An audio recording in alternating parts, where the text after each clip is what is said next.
ده اسعار الجبن في كازاخستان يا جماعه.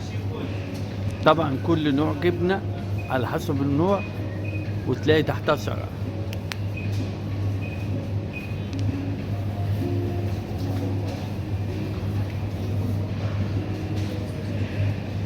فيها هتلاقي انواع كتيره من الجبن، جبنه الكريمه، جبنه الفيتا، يعني زي ده مثلا جبنه فيتا. في انواع كتير جبن. في جبنه بريزيدون، دي اسعار البريزيدون هنا. طبعا البريزيدون مختلفه طبعا في اشكال كتيره وفي اطعام كتيره. ده الجبن كلها. ودي جبن اللي هي بنسميها الرومي عندنا في مصر.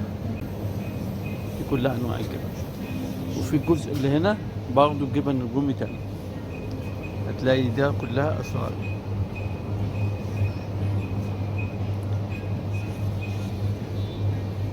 في هنا يعني تلاقي الرومي هنا متنوع.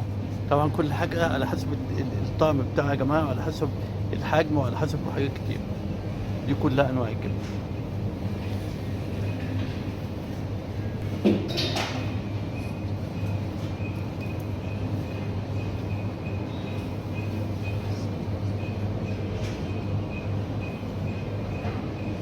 بس الجبن هنا ممتازة، كتيرة بصراحة، متنوعة يعني.